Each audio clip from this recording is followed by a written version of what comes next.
Step 1. Suit up. If there's one thing in life that you have learned, it was that you ought to have good clothes on. So you go ahead and put on your finest suit. Follow that up by equipping the coolest sword you have, and now you look like an isekai protag. Getting your dream harem is now within your grasp. All you need to do now is get a dog. Step 2. Get a dog. You aren't quite sure where to find a dog in the new world, but you figured that the Elder's Recess would be a great place to start. Fortunately for you, your taxi trick landed you in a spot where dogs were rumored to be seen. Whatever this thing is definitely not a dog, so you put on your ghillie mantle. After doing some research, you find out that this thing is called Nergigante. It acts like a dog, and it's kinda cool.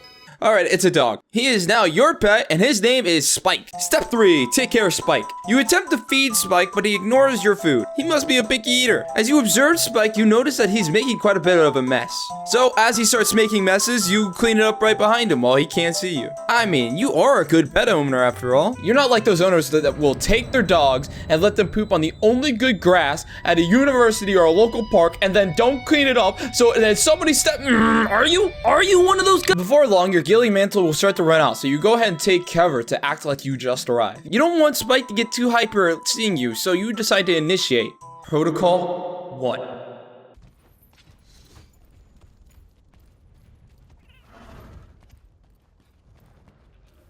Eventually, you'll start to want to play fetch, so you go to leave to go get some rocks. Unfortunately, Spike spots you and starts to get hyper. This makes you hurry up and grab the rocks and return back to him so you guys can play. Step 4. Play with Spike. It's now playtime. Throw your rocks near Spike.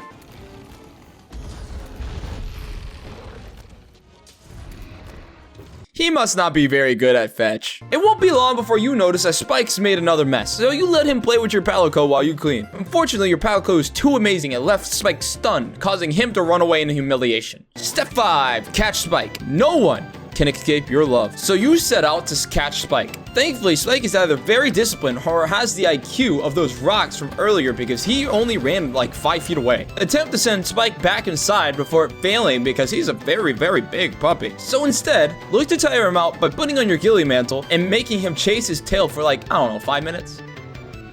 He's getting put down. Step 6. Hunt Spike. Spike might be a big puppy, but you mustn't let this menace to society live after this transgression of God. Show Spike who top dog is by beating him over the head with the bones of your many enemies. Spike will eventually grow concerned and then run away from you. You obviously pursue him in the name of God. As you approach, notice the giant ceiling rocks above Spike, and then remember, he isn't very good at fetch. Use these rocks to bash his head into the floor. Hit him so hard, it gives Spike PTSD, which causes him to flee once more. Watch the star try to take your pet, so you decide to place a trap in the middle of a fight between two elder dragons. I mean, wow, what a great idea. I'm sure that track worked wonders. Ignoring that lapse of judgment, you put Spike on death's door. It is time to finish this. Step 7. Finish off Spike. As you walk up to the sleeping Spike, the memories of good times begin to. You thrust your bone sword into Spike's face to pull off a sick